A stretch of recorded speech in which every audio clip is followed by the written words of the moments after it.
Part 1. The Red Dust of Mesquite. Crossing The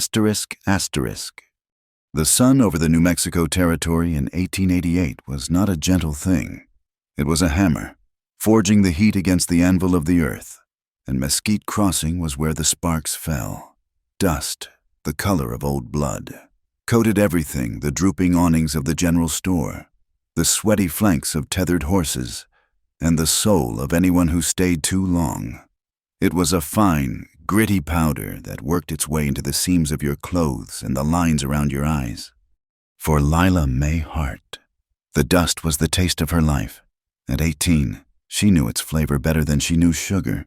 She felt it on her tongue as she scurried from the kitchen of Nora Quinn's eatery, a plate of beans and bacon balanced in her hands. The diner was the town's stomach, a small, clean refuge from the bigger hungers brewing in the saloon across the street.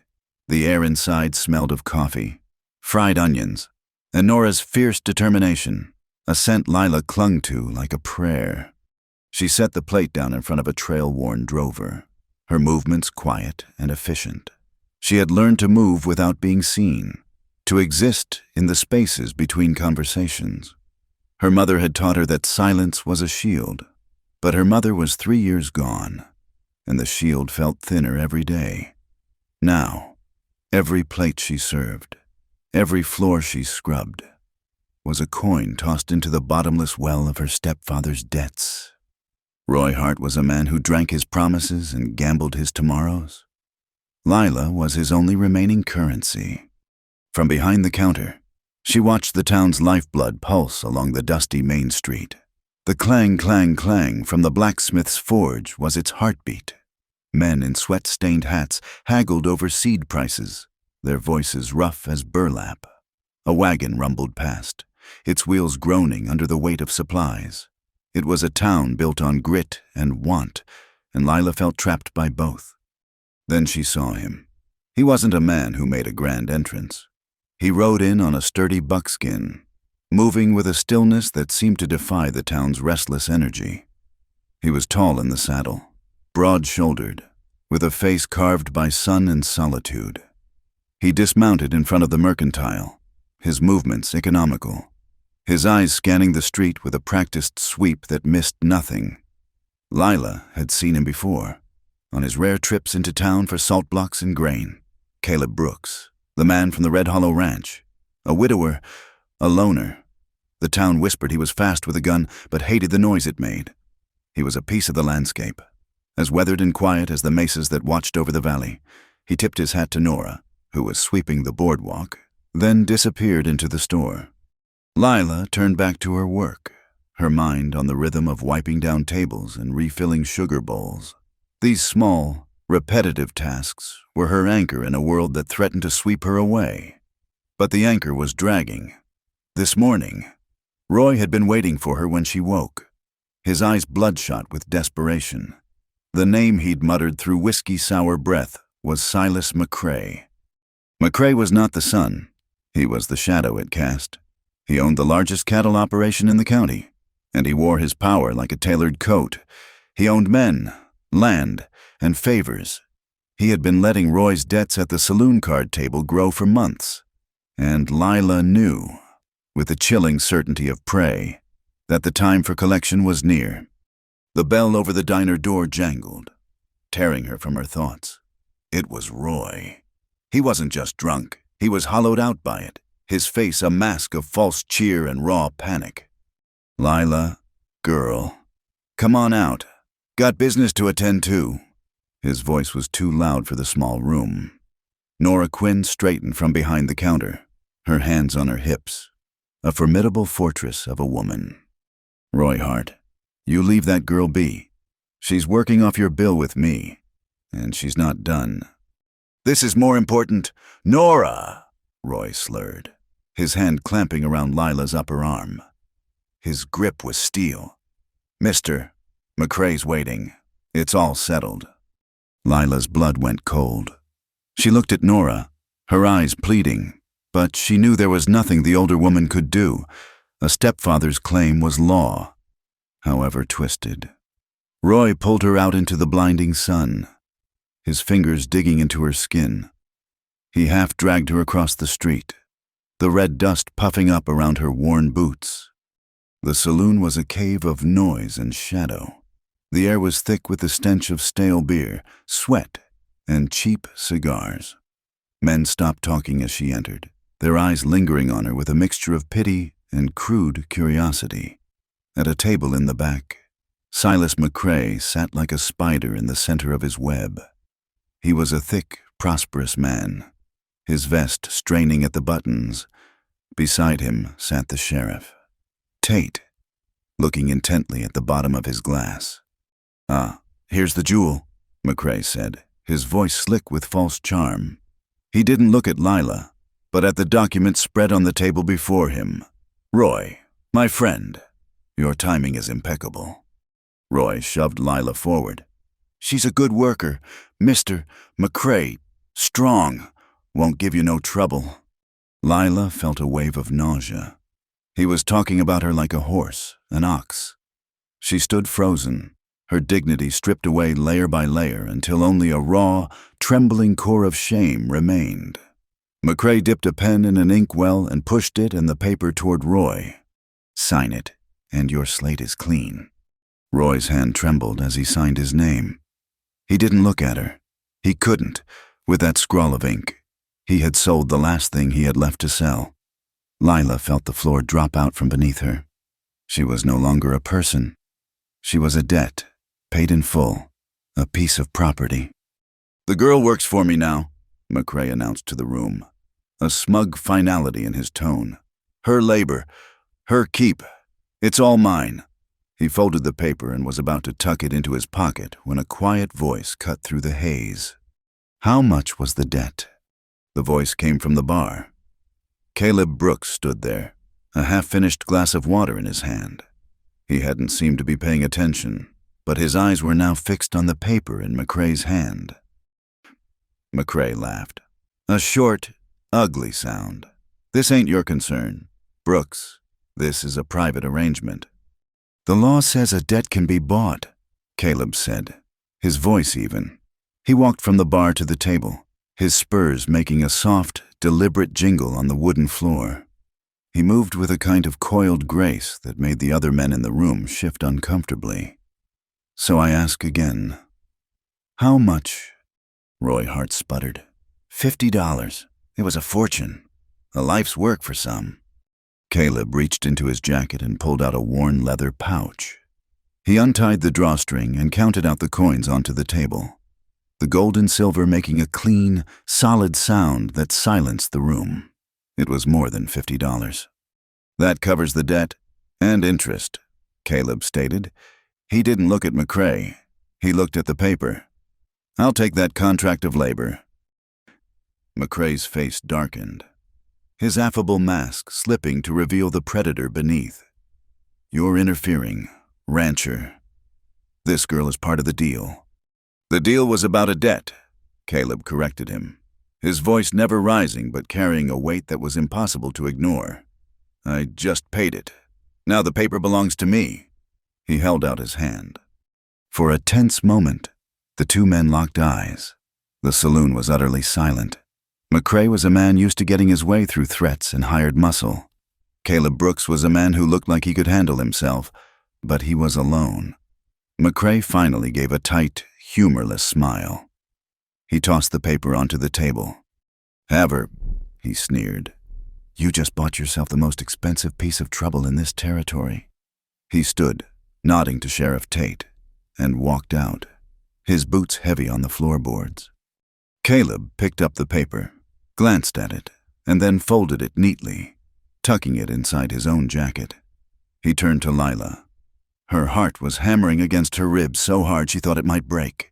She was shaking, caught between the terror of what had almost happened and the terrifying uncertainty of what was happening now. She had been passed from Roy to McCrae, and now to this quiet, intense stranger. "Come with me," he said. It wasn't a question. She stood rooted to the spot, unable to speak, unable to think. He had saved her, but what did that mean, saved for what? He seemed to understand her paralysis. His expression softened almost imperceptibly. "You're not safe here. My ranch, Red Hollow. You can stay there until you decide what's next." The whispers started before they even left the saloon. By the time they stepped back into the street, the story had already taken root in the town's fertile soil of gossip. Caleb Brooks, the lonely widower, bought himself a young bride, paid $50 for Roy Hart's girl. The words were like stones, and Lila could feel every one of them hitting her. She was a commodity, her price now known to everyone. She walked beside him, her head down, the red dust a blur beneath her feet. She felt his presence next to her, a wall of quiet strength she didn't know if she could trust. He didn't take her to his wagon. Instead, he led her back to Nora's diner. Nora stood on the boardwalk, a shotgun held loosely in her arms. Her face was grim. She had seen it all from her window. "Nora," Caleb said, his voice low. "Can she stay with you tonight? I'll come for her at sunup. It's not proper for her to be at my place alone just yet." Nora looked from Caleb's stoic face to Lila's pale, shocked one. She nodded, her eyes full of a fierce, protective light. "She's always welcome here. Get inside, child." Lila stumbled into the familiar warmth of the diner, her legs threatening to give out. She leaned against the counter, breathing in the scent of coffee and safety. She could hear Caleb and Nora talking in low tones outside. "I didn't buy her, Nora," Caleb said, his voice strained with a rare emotion. "I bought her freedom from that contract. That's all. I mean to give her a choice." "A choice is a fine thing, Caleb," Nora replied, her voice skeptical. "But a choice between a wolf and a grizzly ain't much of a choice at all to the rabbit. The town's already decided what happened in there. You better be sure you know what you're doing." Later, tucked into a small cot in Nora's back room, Lila lay awake, listening to the sounds of the town dying down. She was safe, for now, but she felt no relief. She had been an object for sale, and now she was an object of protection. It felt like two sides of the same coin. Her life was not her own. She stared into the darkness, her mind racing. Who was this Caleb Brooks? What did he truly want from her? Dependence was a cage, and she had just been moved from one to another. The wind picked up, rattling the window pane and carrying with it the scent of distant rain, a promise of relief that felt 1,000,000 miles away.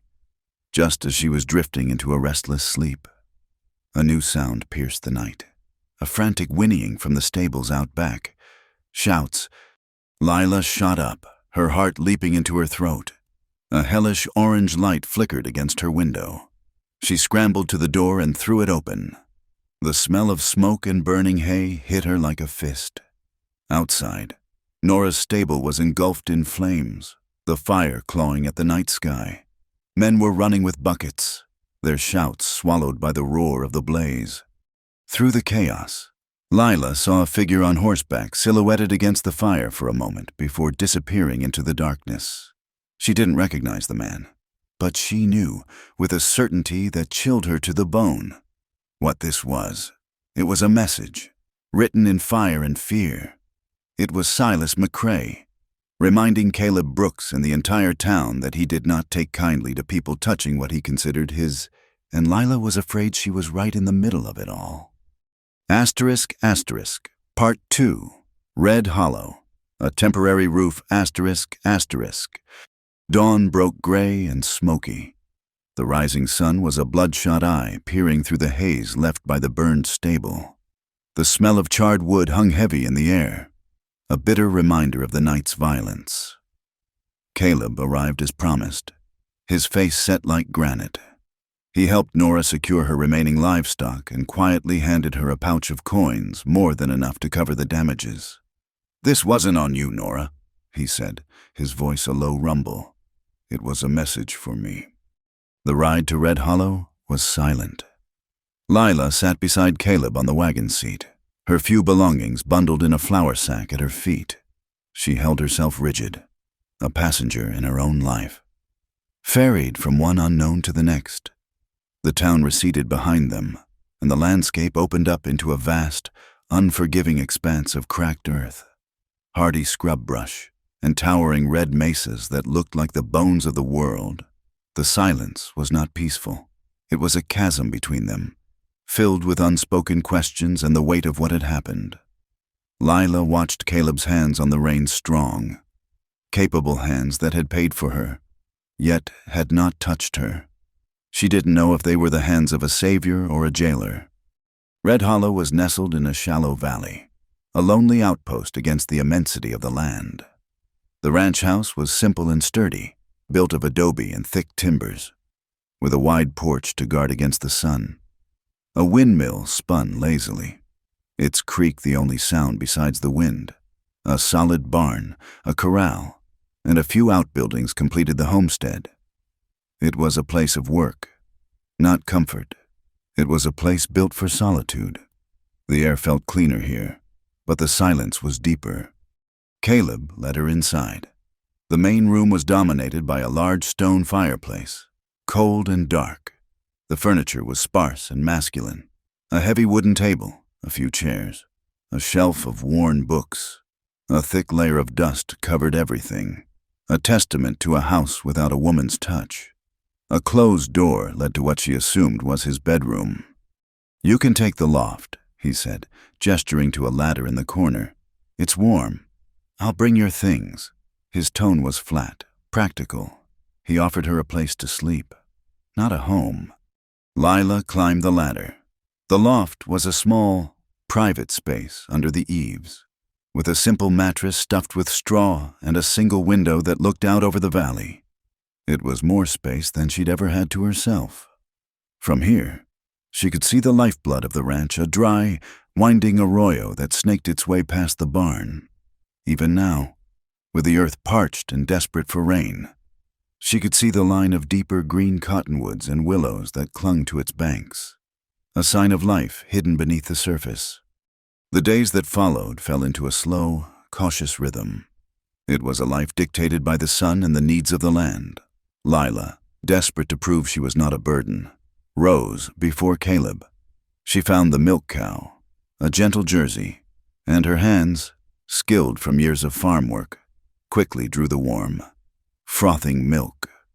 She learned the mix of oats and molasses for the horses, the way Caleb liked his coffee black and strong. She found her mother's old herb knowledge returning to her as she gathered yarrow for cuts and mullein for a cough that rattled in Caleb's chest some mornings. She took the small tasks of the house and made them her own. She scrubbed the floors, aired out the dusty linens, and coaxed a flame back to life in the cold hearth. The smell of baking bread soon replaced the scent of dust and loneliness. She found a tattered saddle in the barn, its stitching rotten. With an awl and waxed thread she found in a toolbox, she began the slow, methodical work of repairing it.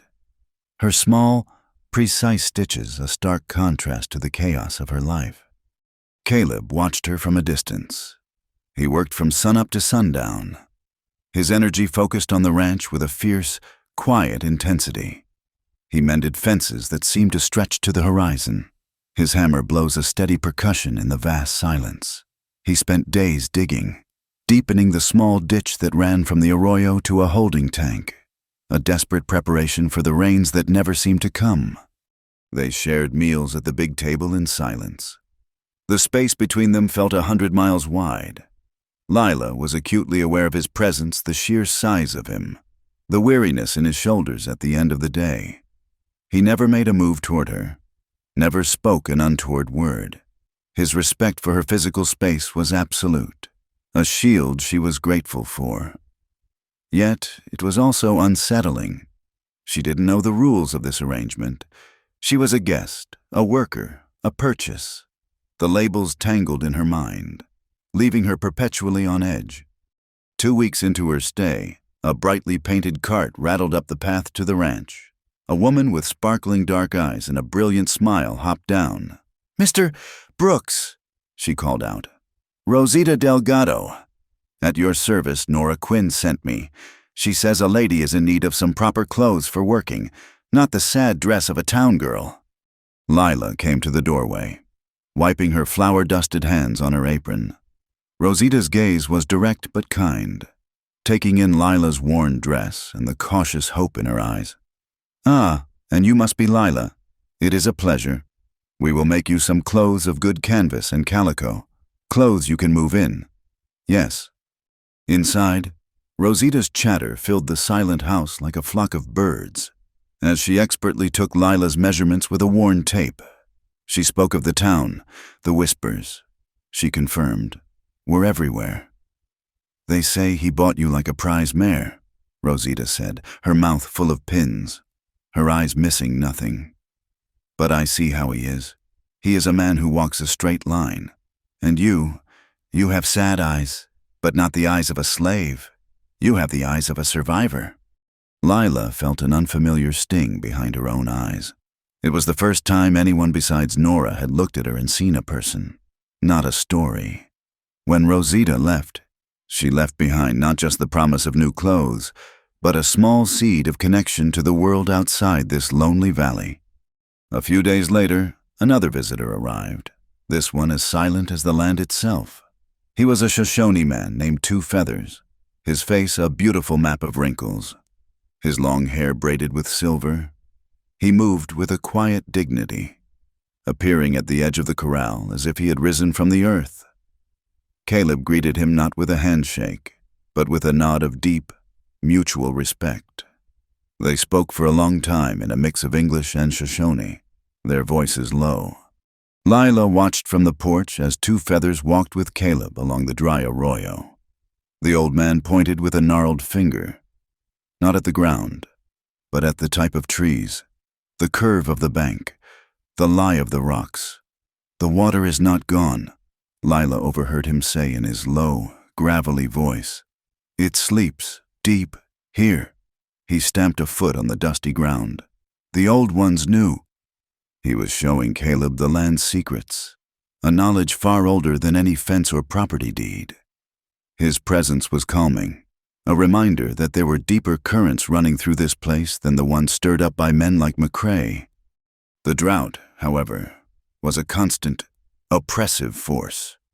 The sun baked the ground to the hardness of pottery. The cattle grew thin, and the windmill pumped less and less water each day. The tension stretched as tight as the rusted barbed wire on the fences. That evening, as Lila served Caleb his dinner of beans and cornbread, the silence between them finally broke. He pushed his plate away, the food barely touched, and looked at her directly. His eyes were a clear, startling gray, and they were filled with a deep-seated weariness. "This ain't right," he said, his voice rough. "You living here in limbo, the town talking. You deserve to know." He took a deep breath, the words coming out in a clumsy, unpracticed rush. "That day in the saloon, I didn't buy you. Lila, I saw what Roy and McCrae were doing, and it was wrong. I paid the debt on that piece of paper so it couldn't be held over you, so you could be free." He reached into his jacket and pulled out the folded document he'd taken from McCrae. He slid it across the table to her. "It's a contract for labor. Nothing more. A bad one, at that, but it's yours. You can tear it up. You can walk away from here tomorrow, or you can stay. You can work, earn a wage, save up enough to go wherever you please. The choice, it's yours to make." Lila stared at him, her heart pounding. His words were everything she had longed to hear, but her trust was a fragile, broken thing. Men's words were cheap. Roy had made her 1,000 promises, all of them lies. "Why?" she asked, her voice barely a whisper. "Why would you do that for me?" Caleb looked away, his gaze fixed on the dark fireplace. "My wife, Sarah, she died 3 years ago. Fever. I was away on a cattle drive. I couldn't protect her." The admission was raw, a wound exposed to the air. "I won't stand by and see another good woman trampled by this country, not if I can stop it." Lila didn't know what to say. She believed him, she realized with a start. But believing and trusting were two different things. She folded the paper and tucked it into her apron pocket. a tangible symbol of a freedom she still wasn't sure she possessed. The next week, Deputy Eli Moran rode out. He was a young man with an honest face, clearly uncomfortable in his role as Sheriff Tate's subordinate. He brought a sack of mail and used the excuse of checking on Caleb's outlying fences, while Caleb was in the barn. Eli spoke quietly to Lila on the porch. "Ma'am," he began, twisting his hat in his hands, "I just want you to know, not everyone in town thinks, well, not everyone believes the rumors." He glanced nervously toward the path. "Caleb Brooks is a good man, but Silas McCrae is a powerful one. He doesn't like losing. You be careful.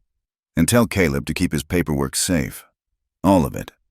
The warning hung in the air long after the deputy had gone. 2 days later, its meaning became brutally clear. Caleb rode in from the north pasture, his face a thundercloud. He dismounted and strode toward the barn, pulling a calf-skinning knife from his belt. Lila followed him, a sense of dread coiling in her stomach. He was honing the blade on a whetstone, the rhythmic scrape of steel on the stone setting her teeth on edge. "What is it?" she asked. "Found a heifer by the arroyo," he said, his voice dangerously low. "Her brand. It was cut, altered to look like McCrae's Rocking M. It's the work of Red Jack Cutter, McCrae's dog." He tested the blade with his thumb. "He's not just warning me anymore. He's claiming what's mine." But McCrae was doing more than that. At that very moment, in the dim, dusty office in Mesquite Crossing, he was sliding a new document in front of Sheriff Tate. This one was cleaner, the ink fresher. It wasn't a contract for labor. It was a bill of sale, expertly forged, with Roy Hart's signature copied at the bottom. "This here," McCrae said, tapping the paper, "is the original agreement. Brooks interfered and took the girl by force. She's my property, legally purchased. I want you to ride out to Red Hollow and bring her back. Tate, it's the law." Sheriff Tate picked up the document, the sweat beading on his upper lip. He knew it was a lie, but he also knew where his salary came from. He folded the paper and nodded slowly. "I'll see to it. Silas, first thing in the morning. Asterisk, asterisk, Part 3, paper, prejudice, and the first rain asterisk, asterisk." The news of McCrae's forged bill of sale arrived not with the sheriff, but with Nora Quinn. She appeared at Red Hollow 2 days later, her buggy kicking up a storm of red dust, her face a mask of grim determination. She had heard the whispers from a deputy who still had a conscience, a man sickened by Tate's subservience to McCrae. "He's claiming you as property." "Lila," Nora said, wasting no time on pleasantries as she stood on the porch, her hands balled into fists. "Tate is planning to ride out here with a warrant based on a forged paper. He's telling folks Caleb stole you." Caleb, who had been cleaning a water trough, straightened up, his movements dangerously still. A muscle worked in his jaw. "He won't get a mile up this road. Fighting him with a gun will only get you hanged." "Caleb," Nora snapped, her pragmatism a sharp counterpoint to his anger. "McCrae wants you to fight. It's what he understands. We have to fight him with paper, with the law, twisted as it is." She turned to Lila. "Child, you still have that document Caleb gave you." Lila's hand went instinctively to her apron pocket, where the folded paper had remained a constant, uncertain presence. She nodded, her throat tight. "Good," Nora said. "We're going to town. We're going to the courthouse and we're going to file it. We'll make an official record of Caleb's guardianship and your fair labor agreement. We'll make it public.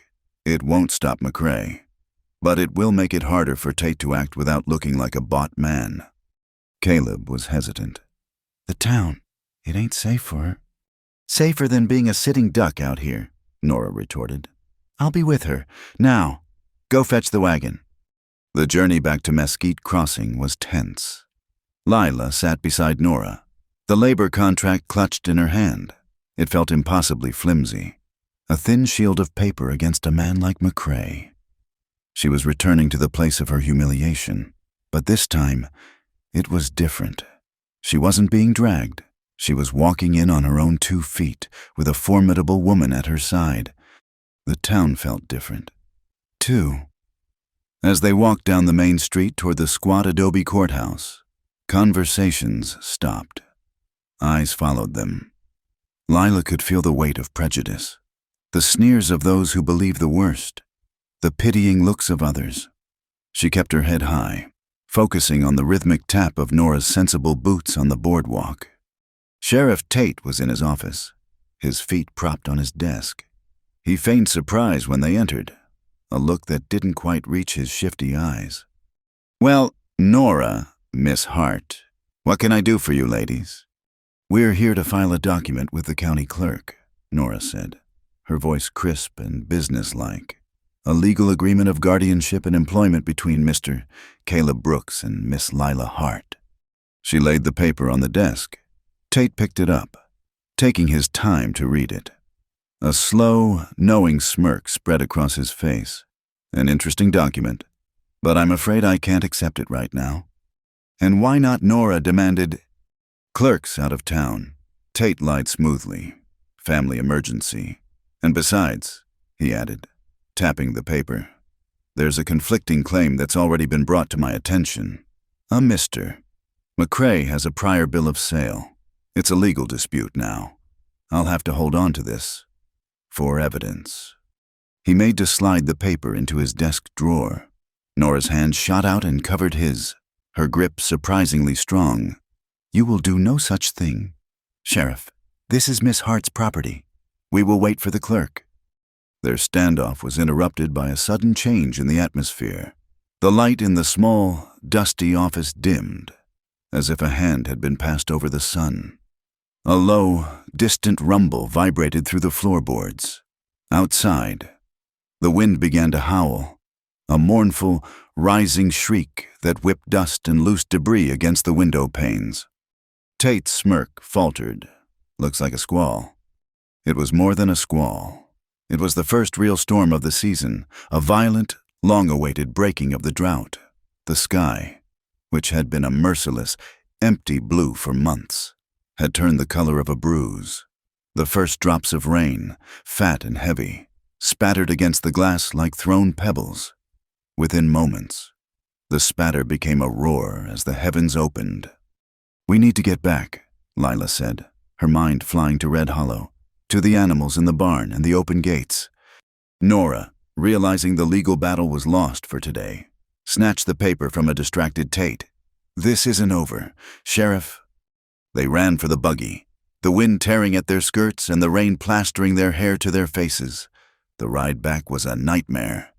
The dusty road turned into a slick, treacherous river of mud. Lightning split the sky, followed by deafening cracks of thunder that made the horses rear in terror.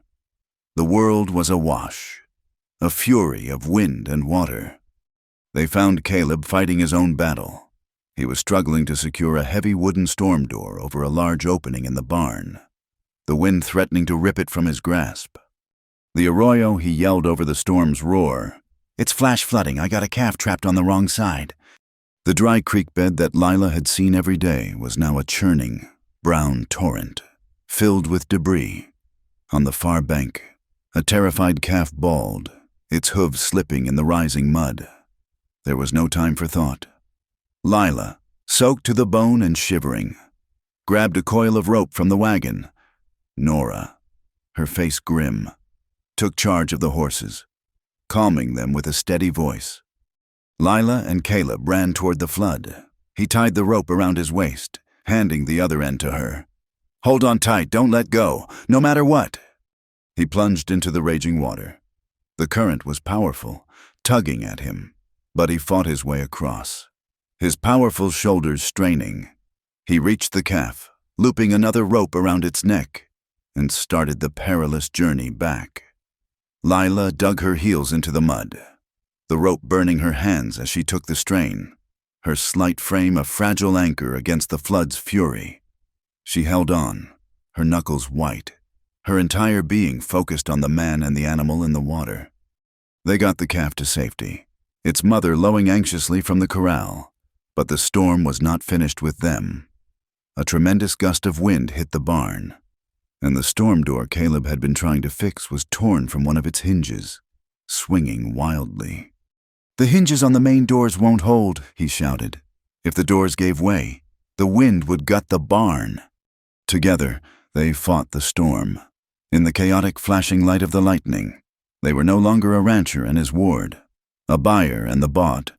They were two people fighting for a shared existence, for this small patch of land against the overwhelming power of nature. They shoved and pushed, their shoulders pressed together, using their combined weight to force the heavy doors shut, their grunts and breaths swallowed by the wind. They managed to drop the heavy crossbar into place just as another violent blast of wind rattled the entire structure. They stood in the relative quiet of the barn, drenched, muddy, and gasping for breath. The sounds of the storm were muffled now, a wild beast raging outside the walls they had just secured. In the dim light, Lila looked at Caleb. His hair was plastered to his forehead. His shirt was torn, but his eyes held a new light, one of respect. He was looking at her not as a girl, or a problem, or a responsibility, but as an equal, a partner in survival. The storm passed as quickly as it had arrived, leaving behind a world washed clean. The air was cool and smelled of rain-soaked earth and wet sage. The red dust was gone, settled into a rich, dark mud. As they walked back to the house, the silence between them was different. It was no longer a chasm of uncertainty, but a shared space of quiet understanding, forged in the heart of the storm. Inside, Lila built up the fire while Caleb checked on the animals. When he returned, she had a pot of coffee brewing and dry clothes laid out for him. For the first time, the house felt like a home, a sanctuary. That night, as they sat before the crackling fire, the warmth seeping into their tired bones, Caleb spoke. He told her about Sarah. He spoke of her laughter, of her love for the wildflowers that grew by the arroyo after the rains, of the small wooden chest she had kept her treasures in. "She was stronger than me in a lot of ways," he said, his voice soft, his gaze lost in the flames. "She saw the beauty in this hard land. I just saw the work." He fell silent for a long moment. "The chest is up in the loft. I never had the heart to open it after she passed." Later, after Caleb had retired to his room, Lila climbed the ladder to the loft. The air was cool and clean. In the corner, half hidden under an old blanket, was a small, cedar-lined chest. Her heart beat a little faster. It felt like a trespass. But Caleb's words had been an invitation. She lifted the lid. The scent of dried lavender and old paper filled the air. Inside, nestled among faded ribbons and a pressed wildflower, were bundles of letters. But underneath them was something else. It was a rolled-up piece of vellum, tied with a leather thong. She carefully unrolled it. It was a hand-drawn map of the Red Hollow property, dated and signed. It detailed the ranch's boundaries, but it also showed something more: the path of the main arroyo and several smaller tributaries. Tucked into the map's fold was another piece of paper, a formal-looking document with an official seal. The writing was faded but legible. It was a legal deed. It read, ** grant of exclusive water rights for the Red Hollow Arroyo and associated aquifers, recorded Santa Fe County, 1872. ** It was signed by a territorial judge. It predated McCrae's entire operation. Sarah had left behind the one thing more valuable than gold in this territory: the undeniable, legal right to the water, the lifeblood of the valley. Lila's breath caught in her throat. This was the weapon they needed. This was the paper that could truly fight back. She stared at the document, a wave of hope, fierce and bright, surging through her. This could save them. This could save Red Hollow. Her elation was shattered by a sound from outside. A sharp, violent crack that echoed across the rain-soaked valley, followed by the tinkle of shattering glass from the window downstairs. A gunshot. Lila dropped the papers and scrambled to the loft's window. In the pale moonlight, she saw him a lone rider sitting on his horse at the edge of the cottonwoods, a silhouette of pure menace, Red Jack Cutter. He raised his rifle to the sky and fired another shot, the sound a brutal violation of the post-storm peace. It wasn't a shot meant to kill. It was a shot meant to terrorize. A final, ugly warning. Asterisk, asterisk, Part 4 of Fire and Whispers, asterisk, asterisk. The gunshot's echo faded, but the silence it left behind was jagged and menacing. For the rest of the night, sleep was a shallow, restless thing. Lila kept the water rights deed tucked safely in the cedar chest, a secret treasure and a heavy burden. Caleb sat in a chair by the cold hearth, his rifle across his lap, his gaze fixed on the new hole in the window pane. They were no longer just living under the same roof. They were standing watch together, two soldiers in a siege of two. The attack, when it came again, was not against the house, but against the land itself. 3 nights later, a strange orange glow on the horizon woke Lila from a fitful dream. She looked out the loft window and her blood ran cold. A line of fire, hungry and fast, was consuming the dry pasture that bordered the irrigation ditch Caleb had spent weeks digging. It was a snake of flame, slithering purposefully toward the heart of the ranch. Caleb was already outside, pulling wet burlap sacks from a barrel of water. He moved with a grim, focused economy. No wasted motion, no sign of panic. As Lila raced down the ladder, another figure emerged from the shadows of the cottonwoods. 2 feathers. He must have seen the glow from his camp upriver. He carried a single, heavy wool blanket. "He burns the grass to choke the ditch with ash," 2 feathers said, his voice calm amidst the growing chaos. "The next rain will bring a black flood, poison the water tank." There was no time for discussion.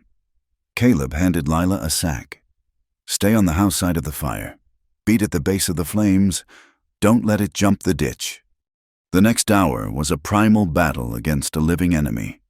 The heat was a physical blow, sucking the air from Lila's lungs. The smoke was a blinding, choking shroud. She swung the heavy, wet sack until her arms screamed. The rhythmic asterisk, thwump, thwump, thwump, asterisk. A desperate drumbeat against the roar of the fire. Beside her, Caleb worked like a machine, his face a grim mask of soot and sweat. On the other side of the fire line, 2 feathers had set a new, smaller blaze, a backfire. It was a terrifying strategy, fighting fire with fire.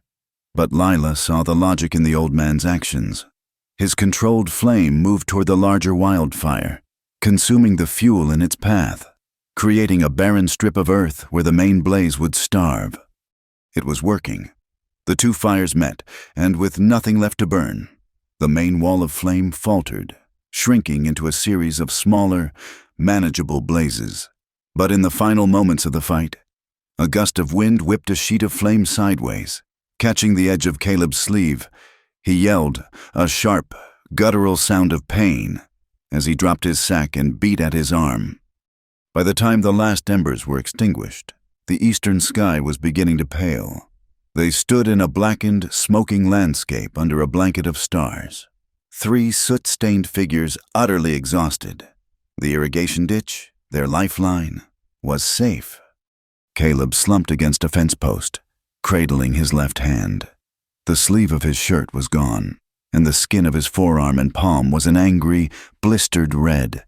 Without a word, Lila went to the house.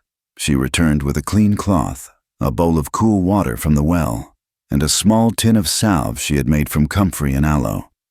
She knelt in front of him. "Let me see," she said, her voice soft but firm. He hesitated for a moment, then reluctantly extended his hand. She gently washed away the soot, her touch feather-light. He flinched when the water hit the raw skin. A sharp intake of breath, the only sign of the pain he must be in. She then took a liberal amount of the cooling green salve and spread it carefully over the burn. Her hands, usually occupied with chores and mending, were now instruments of healing. In the quiet of the pre-dawn, with the acrid smell of smoke hanging in the air, the world seemed to shrink to the space between them. He watched her face, her brow furrowed in concentration, her movements full of a gentle competence that went far beyond the kitchen or the sewing needle. For the first time, he saw the true depth of her strength, a resilience that had nothing to do with physical labor and everything to do with an unbending spirit. The gulf between them, once measured in silence and suspicion, was now bridged by this simple act of care. He was in her debt, and they both knew it. But it was a debt of a different kind, one that had nothing to do with money. The social fire, however, was one Lila had to face alone. A week later, her supply of butter and cheese, which she churned and pressed with a quiet determination, was ready to be sold in town. Rosita arrived in her colorful cart to accompany her, a cheerful, protective presence. "It is good for them to see you," Rosita insisted. "Let them see you are not hiding. You are working. You are earning your own way." But Mesquite Crossing had a long memory and a cruel tongue. As Lila stood in the mercantile, negotiating a fair price with the proprietor, a voice dripped with saccharine poison from behind her. My, earning a little pin money. Are we, dear?" Lila turned. It was Mrs. Pike, the owner of the fabric emporium, a woman whose face was perpetually pinched in a state of disapproval. She looked Lila up and down, her gaze lingering as if assessing livestock. "I must say, Mr. Brooks is a most generous man, to allow you such freedoms." The implication was as sharp and ugly as a shard of broken glass. Lila felt the blood rush to her cheeks, the familiar shame threatening to drown her. She was about to turn away, to retreat into the silence that had always been her shield, when Rosita stepped forward. "Mrs. Pike," Rosita said, her voice dangerously sweet. "Lila is not allowed anything. She is a free woman, earning a fair wage for her hard work. She is a partner in that ranch's survival, not a piece of merchandise to be discussed." She picked up a wheel of Lila's cheese, "and her work is of a higher quality than the gossip you sell in your shop." Mrs. Pike flushed a deep, mottled purple and scurried away, muttering about the lack of decorum. The storekeeper, who had been watching with interest, gave Lila a nod of respect and a slightly better price for her goods. Walking out of the store, Lila felt a new kind of resolve harden within her. Rosita's words had echoed the deepest desire of her own heart. She was not merchandise. She would not be treated as a favor or a charity case. That evening, she waited for Caleb to finish his dinner. Then she walked to the mantelpiece, where she had placed the coins and bills she'd earned. She picked up the money and set it firmly on the table in front of him. "What's this?" he asked, looking from the money to her determined face. "It's my keep," she said, her voice clear and steady, "and the start of my wages. I'm grateful for your help, Caleb, more than I can say, but I won't be a debt you carry. I will be a worker.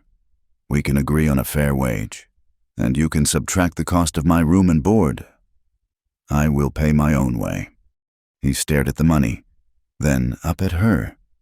He looked surprised, and for a moment, she thought she saw a flash of hurt in his eyes, but it was quickly replaced by something else, a deep, profound respect. He had offered her a choice, and she had just made one he never anticipated. She wasn't just choosing to stay, she was choosing the terms of her existence. She was rewriting the contract. He slowly pushed the money back toward her. "Keep it," he said, his voice husky. "You've earned it 10 times over. We'll call it your first week's pay." He stood and walked to the hearth, turning a piece of kindling over in his good hand. "From now on, the house, the garden, the chickens, that's your domain. You run it as you see fit. You decide what we need, what you sell. We're partners." It was a monumental shift. By demanding to be seen as a worker, she had become more than one. She had become an equal. The very next day, a new, more insidious threat revealed itself. Deputy Eli Moran rode out, but he didn't come to the house. Lila saw him by the river, ostensibly watering his horse. Sensing something was amiss, She took a bucket and went down to the well, a path that brought her near him. He spoke in a low, urgent whisper, never looking directly at her. "I can't stay. Tate's watching me. But you need to know." He reached into his saddlebag and pulled out a small, leather-bound ledger. He opened it for a brief moment. "This is Tate's book, the one he thinks nobody knows about." Lila's eyes scanned the page. It was a neat column of dates and figures. Next to each entry were two initials, SM. The payments were regular, consistent. Silas McCrae owned Sheriff Tate, body and soul. "He can't be trusted," Eli said, snapping the book shut and hiding it away. "Whatever McCrae wants, Tate will deliver. Don't trust the law. Lila, it's been bought." He tipped his hat, mounted his horse, and rode away, leaving Lila with the cold, hard proof of the corruption they were up against. Her newfound hope felt fragile once more. The water rights deed was a powerful weapon, but what good was a legal document when the law itself was for sale? The final blow came a week later, delivered by a circuit rider who brought the mail. He handed Caleb an official-looking envelope bearing the seal of the territorial court. Caleb tore it open, his face grim. He read the single sheet of paper, his expression hardening into disbelief, then cold fury. He handed it to Lila. Her eyes scanned the legalistic language. It was a formal petition filed by Silas McCrae. It claimed that the water rights for the Red Hollow Arroyo had been abandoned and were not being put to productive commercial use, citing the needs of his vastly larger cattle operation. McCrae was petitioning the court to have the rights legally transferred to him. He had requested an emergency hearing before the circuit judge, to be held in Mesquite Crossing in 2 weeks. It was a brilliant, vicious move. He wasn't trying to steal the girl anymore. He was trying to steal the water, the very life of the ranch. He was using a forged bill of sale for Lila as a distraction while he moved to deliver the killing blow. If he won, the deed in Sarah's chest would be worthless. Red Hollow would turn to dust. Asterisk, asterisk. Part 5. To choose each other. Asterisk, asterisk. The 2 weeks leading up to the court hearing were a study in quiet tension. Every sunrise was a countdown. Every sunset a mark of time running out. The air at Red Hollow grew thick with unspoken fears. They worked with a feverish intensity, as if by exhausting their bodies they could outrun the anxiety that gnawed at their minds. Caleb reinforced the corral, his hammer blows echoing with a grim finality. Lila meticulously catalogued Sarah's papers, her hands tracing the elegant, faded script of the water rights deed, a document that felt both like a shield and a fragile pane of glass. They spoke of strategy, of what to say to the judge, of how to present the old deed. They spoke of the ranch, the cattle, the coming season. They spoke of everything except the possibility of losing, but it hung between them, a ghost at their dinner table, a shadow in the corner of every room. The night before the hearing, the silence was heavier than ever.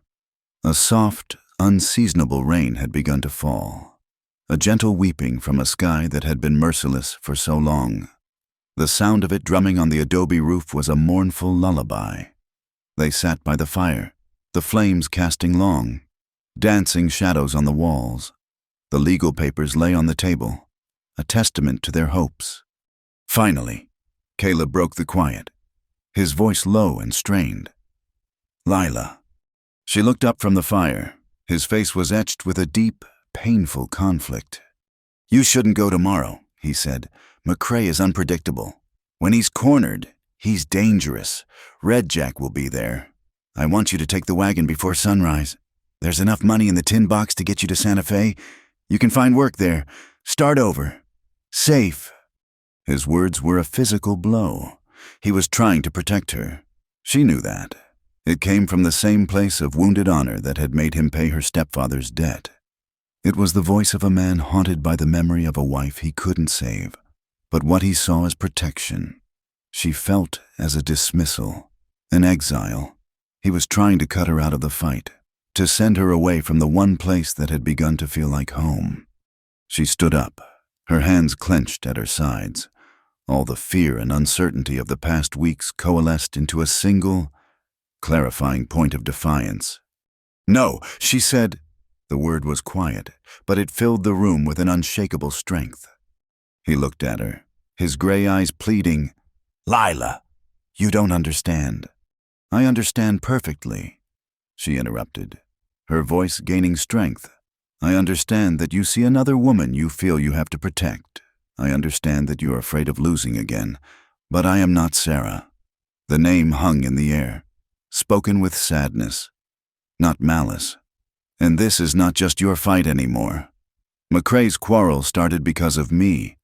This ranch, this land, I've worked it, I've bled for it, I've fought fire for it." She took a step closer, her gaze unwavering.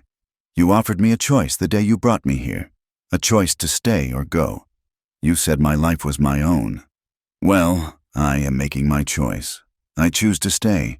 I choose to stand with you in that courthouse tomorrow. This is my home now, Caleb, and I will not be sent away from my home." Her declaration shattered the last remnants of their old arrangement. She was not his ward, his worker, his responsibility. She was his partner. He looked at her as if seeing her for the first time, not as the scared girl from the saloon, but as the formidable woman standing before him, her spirit as resilient as the tough grama grass that clung to the hillsides. The tension in the room shifted. The external threat of the court case faded, replaced by a new, more profound intimacy. The space between them hummed with unspoken emotions.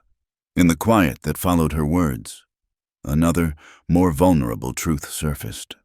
"I am scared," she admitted, her voice dropping to a near whisper. He thought she meant the hearing, but her next words revealed a deeper fear.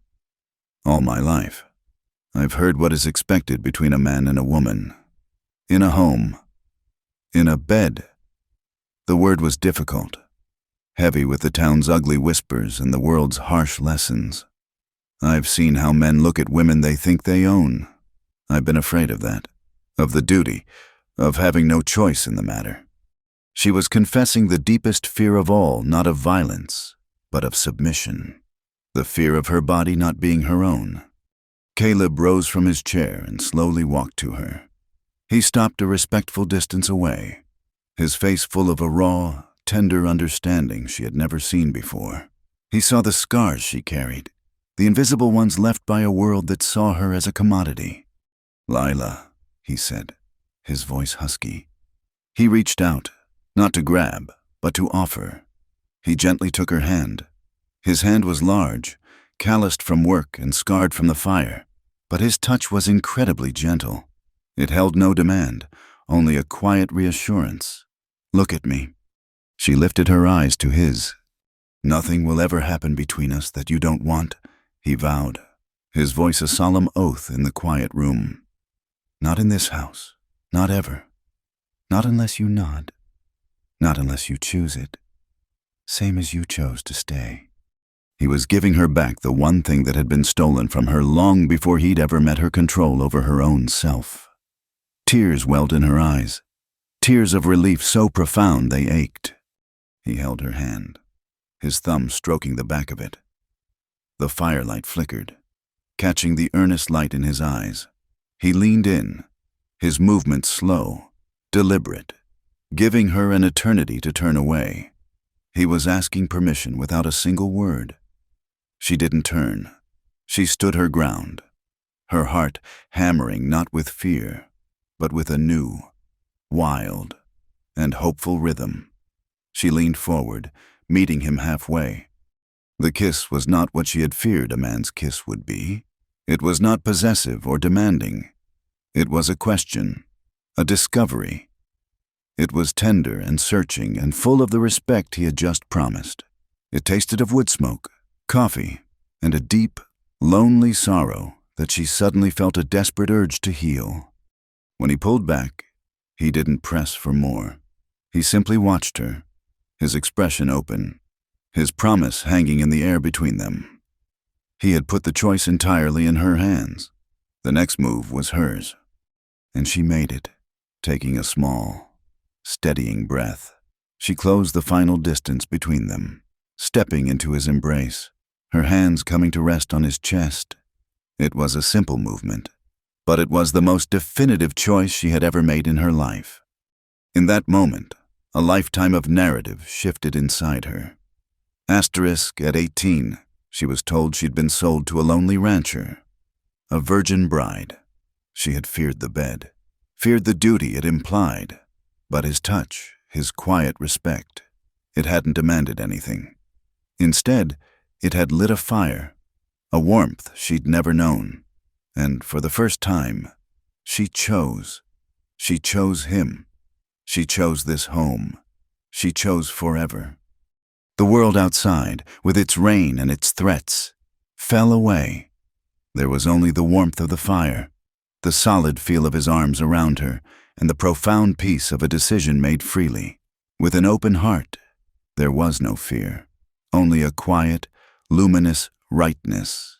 They were two solitary souls who had, against all odds, chosen to face the storm together. The next morning, the world was washed new. The rain had stopped, leaving the air crisp and clean. When Lila came down from the loft, Caleb was already at the stove, the smell of coffee filling the small house. The anxiety about the day ahead was still present, a low hum beneath the surface, but the strained silence between them was gone. It had been replaced by a calm, unspoken solidarity. He turned and handed her a mug of coffee, his hand brushing hers. The simple touch was now charged with a new meaning. A small smile touched his lips, a rare and precious thing. "We should go," he said. "It's a long ride." She simply nodded, her heart full. They were no longer a rancher and his ward. They were a man and a woman, a partnership forged not by law or money, but by a choice made in the quiet of the night. They were, in the only way that mattered, husband and wife.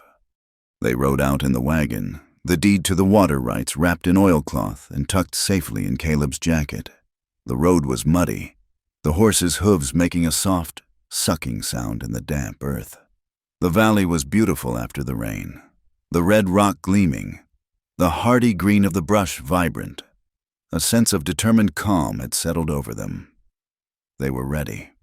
They were halfway to Mesquite Crossing, navigating a narrow section of the road where the arroyo curved close and high rocks provided deep shadows. Suddenly, a figure stepped out from behind a tall boulder, blocking their path. It was Red Jack Cutter, his face an ugly sneer, a rifle held loosely in his hands. Another rider emerged from the rocks behind him, cutting off any retreat.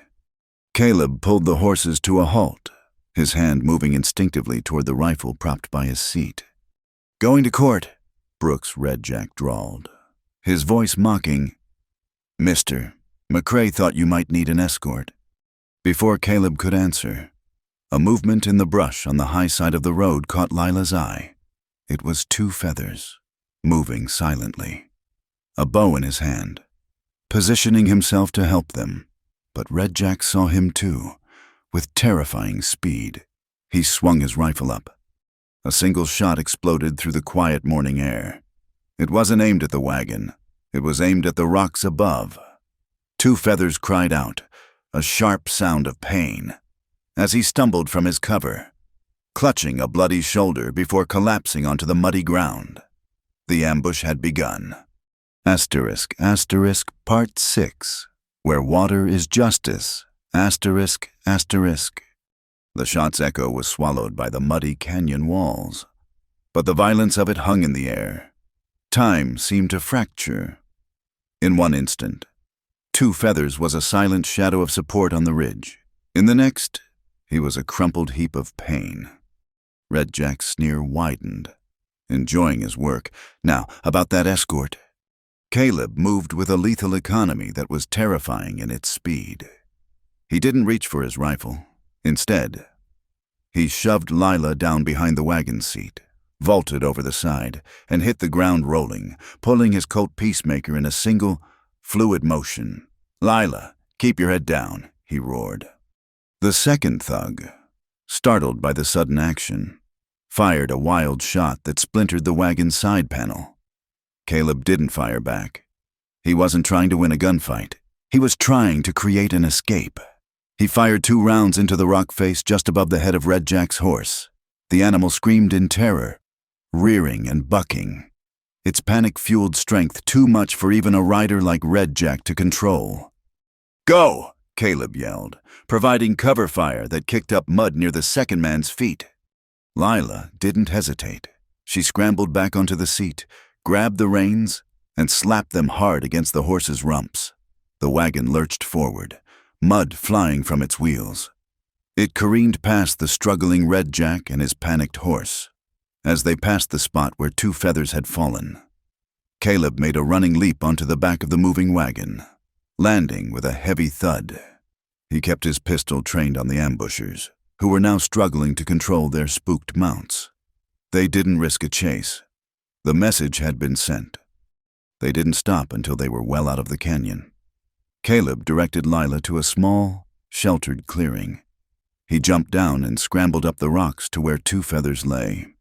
The old man was conscious, his face pale and beaded with sweat, his hand pressed tightly to a bloody wound on his shoulder. The bullet had gone clean through the fleshy part, missing bone. It was painful, but not fatal. He is a clumsy shot. 2 feathers rasped, a ghost of a smile on his lips. Aimed for my heart, hit the sky. With Lila's help, Caleb cleaned and tightly bandaged the wound using strips torn from a spare shirt. They helped the proud, stoic man into the back of the wagon, making him as comfortable as they could. There was no question of turning back. The fight was in Mesquite Crossing, and 2 feathers, a victim of McCrae's lawlessness, was now their most powerful witness. They arrived late. The courthouse was already packed, a tinderbox of sweat, dust, and simmering animosity.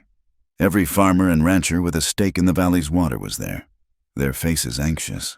McCrae's men, a dozen rough-looking cowboys, were positioned strategically around the room, a silent, intimidating presence. At the front, Silas McCrae sat next to his slick lawyer from Santa Fe. Looking confident and proprietary, Sheriff Tate stood beside them, a protective bulldog. When the door swung open and they entered, a hush fell over the room, the sight of them Caleb grim and muddy, Lila's dress stained from the road, and 2 feathers, his arm in a bloody sling. Supported between them was a stark, dramatic indictment before a single word had been spoken. Nora Quinn and Rosita Delgado rushed forward, their faces a mixture of fear and relief, helping to settle 2 feathers on a bench. Judge Harlan Kincaid, a man whose face looked like a poorly folded map of the territory, banged his gavel. "Mr. Brooks, you are late, and you will explain the meaning of this spectacle." McCrae's lawyer, a man named Fletcher, was on his feet instantly. "Your Honor, it's clear Mr. Brooks is resorting to theatricality to distract from the facts. The fact is, the Red Hollow Arroyo is a public resource being hoarded by one man, my client, Mr. McCrae, whose cattle operations are vital to the economy of this territory, requires fair access. The principle of productive use in territorial law is clear. Water must serve the many, not the few." For the next hour, Fletcher spun a tale of progress and community, painting Caleb as a stubborn hermit and McCrae as a civic leader. He even had the gall to produce the forged bill of sale for Lila. Furthermore, we question the character of a man who would abscond with a young woman already under contract to another.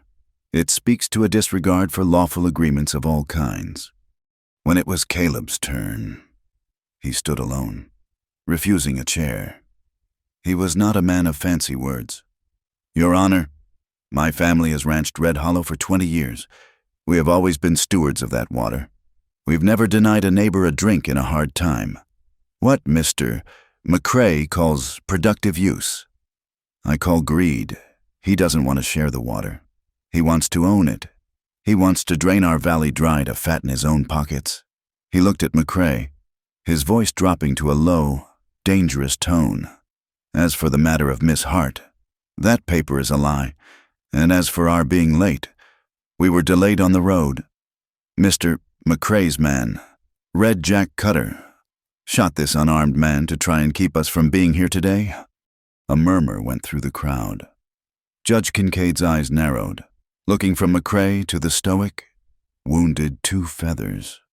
"And what is your evidence for this claim to the water, Mr. Brooks?" the judge asked. Caleb nodded to Lila. It was her moment. Taking a deep breath, she walked to the front of the courtroom, Nora at her side. Her hands were steady as she took the oilcloth-wrapped packet from Caleb. She was no longer a piece of property being discussed. She was a landowner defending her home. "Your Honor," she began, her voice quiet but carrying through the silent room. "We have this."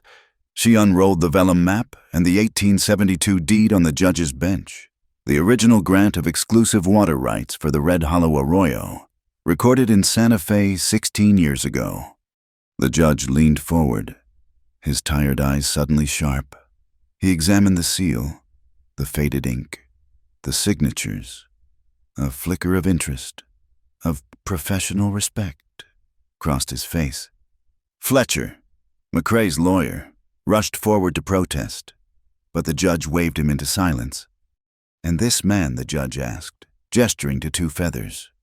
"He is Two Feathers," Lila said. "His people were here long before the deeds and the fences. He knows the land. He can testify to the boundaries and the water sources marked on this map."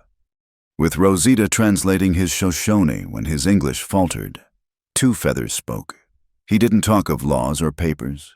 He spoke of the land as if it were a living thing. He described the deep underground aquifer that fed the arroyo, how its course had never changed, how the stone markers laid by Caleb's father matched the ones known to his own grandfather. He spoke with an authority that made McCrae's legal arguments seem thin and hollow. The tide in the room was turning. You could feel it. But the final, definitive shift came from the most unexpected quarter. Deputy Eli Moran moved with the quiet purpose of a man about to set a match to a fuse. He walked directly to the judge's bench, bypassing Sheriff Tate completely. "Your Honor, a piece of evidence relevant to the character testimony has just come to my attention," he said, his voice respectful but firm. He laid a file on the bench.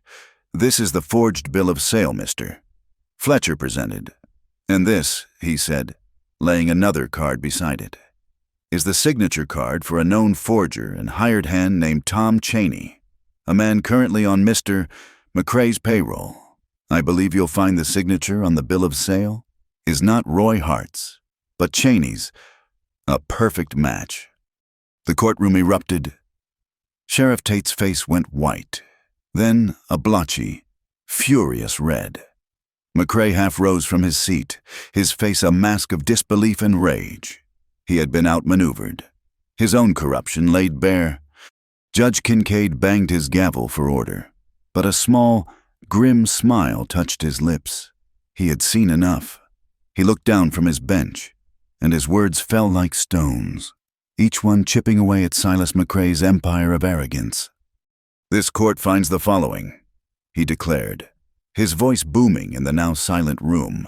"First, based on the incontrovertible evidence of the 1872 deed, the water rights for the Red Hollow Arroyo belong exclusively to the property known as Red Hollow Ranch. Mr. McCrae's petition is denied." A wave of relief and quiet cheers swept through the farmer's side of the room. "Second," the judge continued, holding up a hand for silence, "this court finds the bill of sale for Miss Lila Hart to be a blatant and malicious forgery. A warrant is hereby issued for the arrest of Roy Hart and Tom Cheney. Furthermore, Mr. Silas McCrae is fined $1,000 for presenting a fraudulent document to this court and for engaging in a conspiracy to commit civil abduction."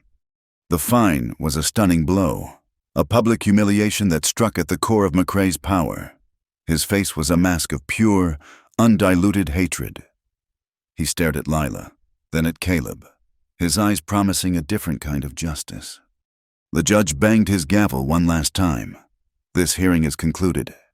The crowd surged toward the doors, a river of people released from the tension of the courtroom. Caleb, Lila, Nora, and Rosita surrounded Two Feathers, shielding him from the crush. As they stepped out into the bright, muddy courtyard, the world exploded into a maelstrom of sound and panic. "Get the girl!" McCrae roared, his voice cracking with fury. He had lost in the courtroom. Now he would win with brute force. Red Jack Cutter, his arm in a makeshift sling, lunged through the crowd toward Lila. At the same time, another of McCrae's thugs, the one who had been at the ambush, drew a pistol, his eyes wild. It wasn't a duel. It was a clumsy, desperate scramble. People screamed and dove for cover. Caleb reacted instantly. He shoved Lila behind him and drew his Colt. He didn't have time to aim carefully. It was instinct. One shot. The bullet caught Red Jack in his good right hand, the one reaching for Lila. His pistol clattered to the ground as he howled in pain and fury. But the other man was still a threat. He was raising his pistol, not at Caleb, but toward the panicked crowd huddled against the opposite wall. There was no time for Caleb to fire again. Lila had a small Derringer pistol Nora had insisted she carry, tucked in her reticule. Her hands shook as she pulled it free. She knew she couldn't hit the man from this distance, not with any certainty. But her eyes, sharpened by weeks of observing every detail of the ranch, saw something else. Above the man's head was the main support post for the courthouse's dilapidated wooden awning, its base softened by years of rain and rot. She didn't aim at the man. She aimed at the world above him. She steadied the small pistol with both hands, took a breath, and fired. The shot was small, almost insignificant in the chaos, but the bullet slammed into the rotten wood of the post. With a loud crack, the support gave way. The entire section of heavy wooden awning collapsed with a tremendous crash of splintering timber and dust, burying the thug under a heap of wreckage and saving the crowd from his stray bullets. In the stunned silence that followed, as dust billowed from the collapsed porch, Silas McCrae saw his advantage was gone. His men were wounded or trapped. Giving one last, venomous look at Caleb and Lila, he shoved his way through the terrified onlookers, leaped onto a waiting horse, and spurred it mercilessly down the street, disappearing in a spray of mud. Deputy Eli Moran, his gun drawn, was suddenly there, restoring order.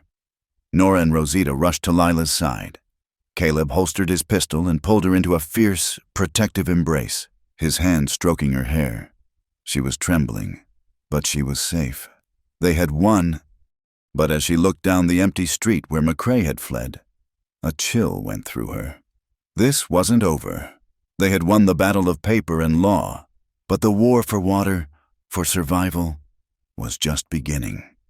McCrae's promise of revenge hung in the air, more chilling than the threat of a bullet. He would be back, not with lawyers, but with fire and drought as his weapons.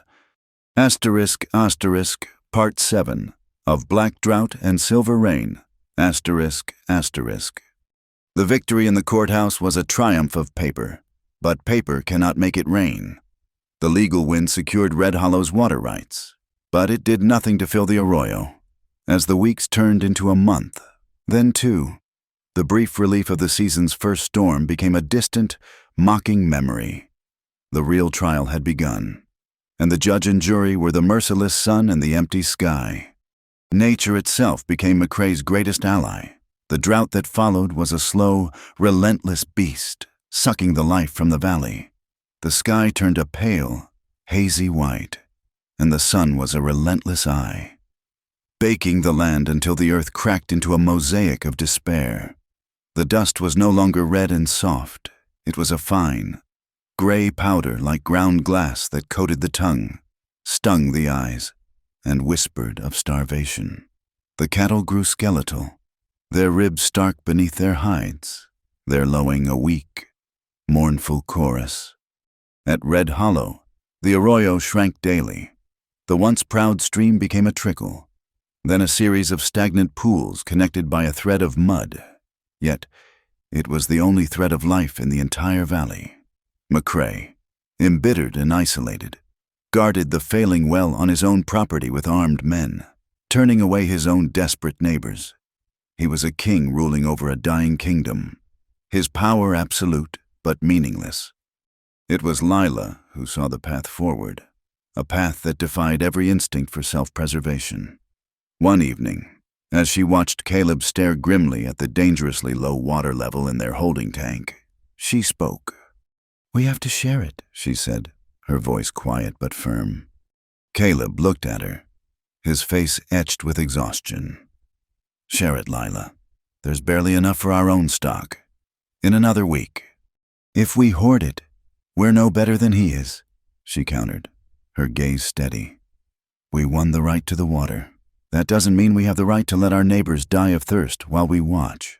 The law we won in court has to mean something out here, on the land." She laid out her plan, a radical vision of community in a land built on individualism. "We'll set a schedule, drinking by turns, an hour each day for each family, enough for their household and a few head of stock. They can pay what they can. If they can't pay, they get water anyway. We live or die together." He saw the risk, the sheer folly of giving away their most precious resource, but he also saw the unshakable moral clarity in her eyes.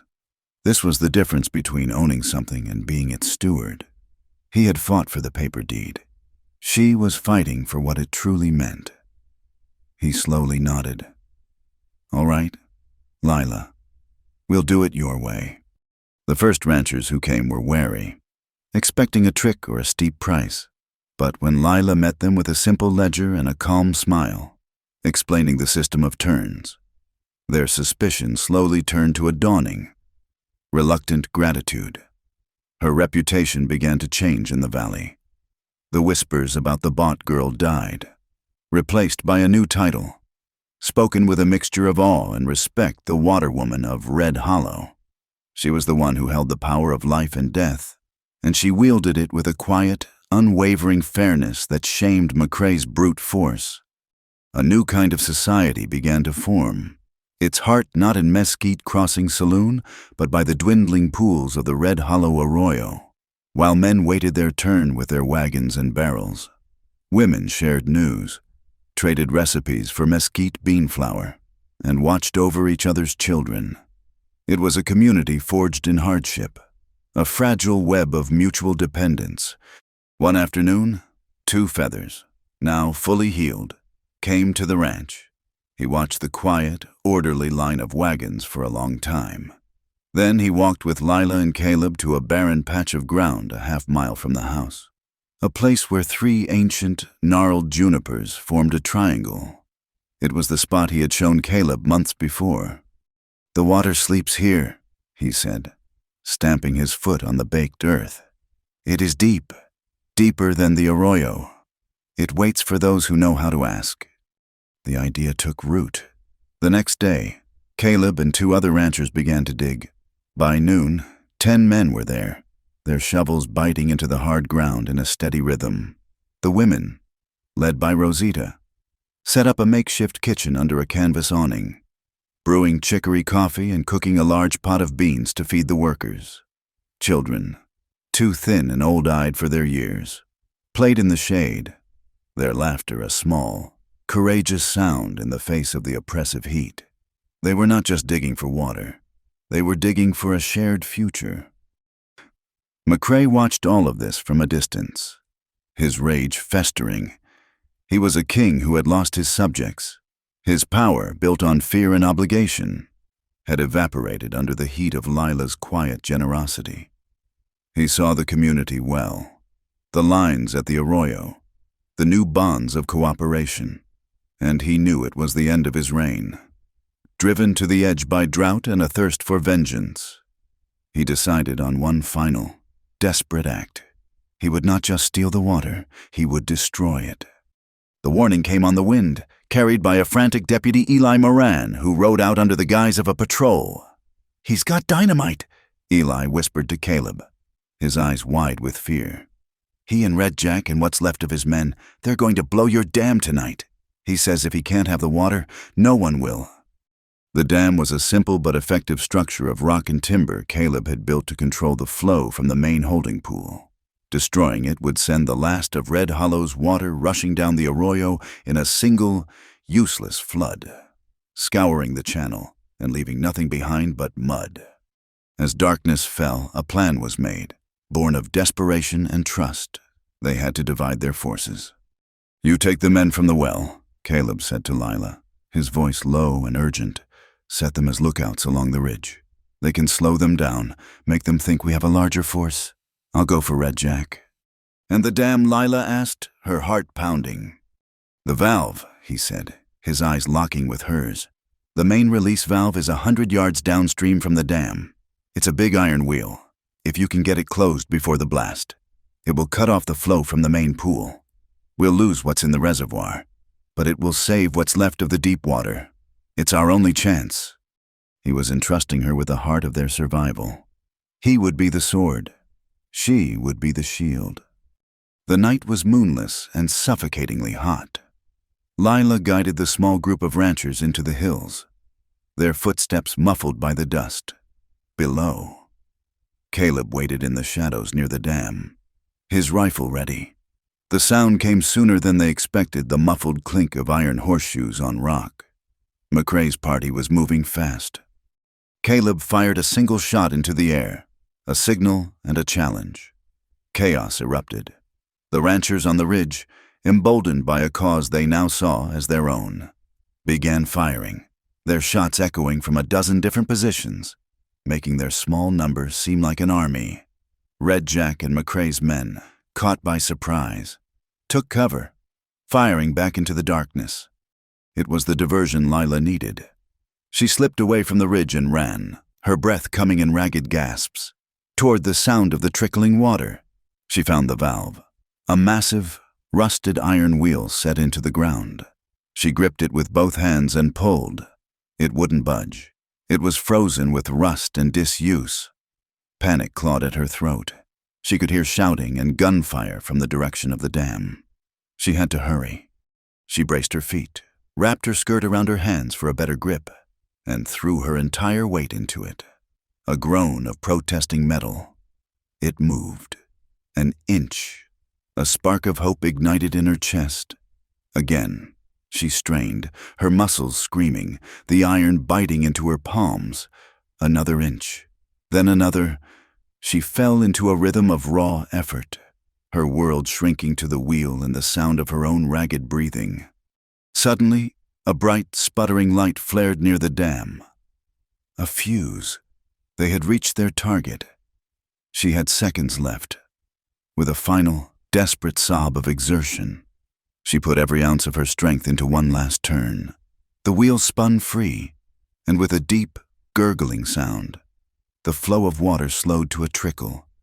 She threw herself to the ground just as a deafening explosion ripped through the night.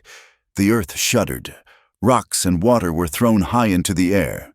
But the main force of the blast was a dull, choked sound. The dam was gone, but she had saved the source. When the dust settled, Caleb found McCrae standing amidst the wreckage, his face illuminated by the flickering light of a burning timber. He was alone, his men having scattered in the face of the ranchers' resistance. He looked like a mad king surveying the ruins of his own folly. "It's over. McCrae," Caleb said, his rifle aimed steady at the man's chest. McCrae laughed. "A broken, empty sound. You think so? The drought isn't over. You'll all be begging me for a cup of water by winter." As if in answer, the first rancher appeared on the ridge, then another and another, their rifles held ready. They formed a silent, grim circle around the two men. McCrae was surrounded, not by hired guns, but by his neighbors, men he had tried to ruin. Here was the moment. Caleb could pull the trigger. He could end the threat, enact the justice of the frontier. But he looked at the hard, hateful face of the man before him, and saw only a hollow shell. A man consumed by his own greed. Killing him would solve nothing. It would only make Caleb the same kind of man. He thought of Lila, of her belief in a justice that was about building, not destroying. He lowered his rifle. "You're not worth the bullet," he said, his voice filled with a quiet, final authority. He pulled a folded piece of paper and a pencil from his pocket, a document he and Lila had prepared. Just in case. You're going to sign this. It grants every family in this valley grazing rights and access to the well on your property. You will share what you have, just as we have. You will sign it now, in front of these men as witnesses. McCrae stared at him, his mouth agape. It was a fate worse than death, a public stripping of all his power, a forced concession that would make him a servant to the very people he had tried to dominate. He refused. Sign it, Caleb said, his voice like ice. Or we'll tie you to your horse and send you to the federal marshal in Santa Fe. We'll tell him you tried to dynamite a public waterway during a federal drought emergency. Defeated, his shoulders slumped. In the flickering firelight, surrounded by the men who would now be his masters, Silas McCrae signed away his kingdom. And as the pencil scratched his name onto the paper, a strange sound broke the silence. A soft, gentle patter. A single drop of rain hit the back of Caleb's hand. Then another. Within moments, a soft, steady rain began to fall.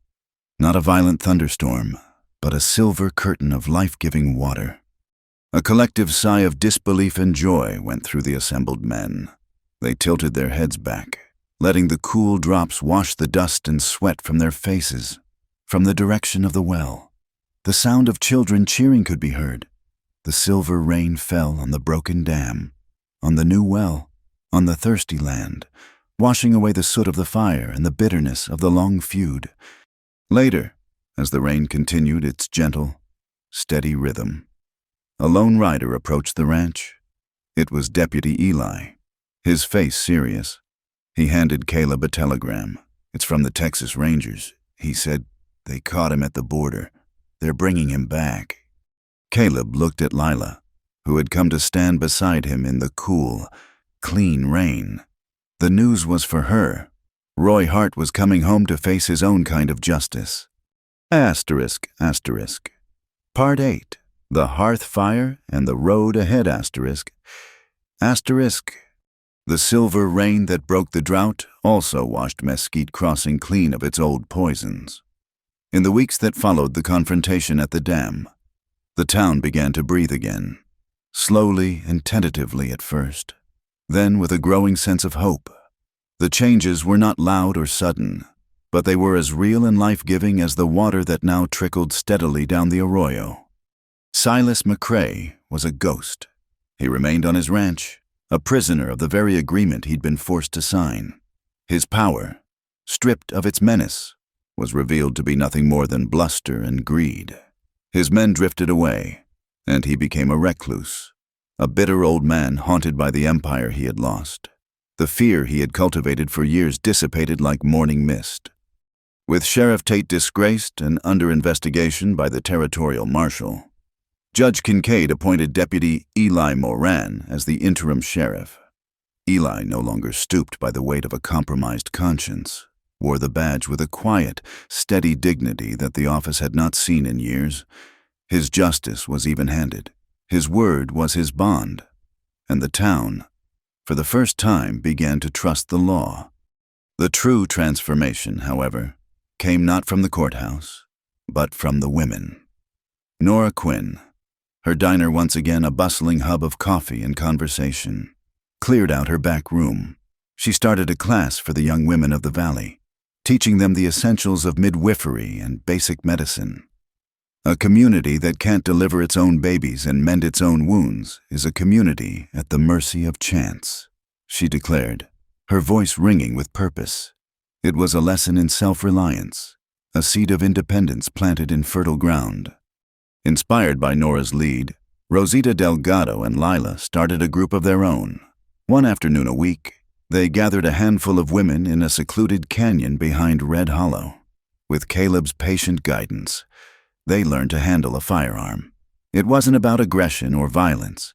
It was about safety, about confidence, about never again having to depend solely on a man for protection.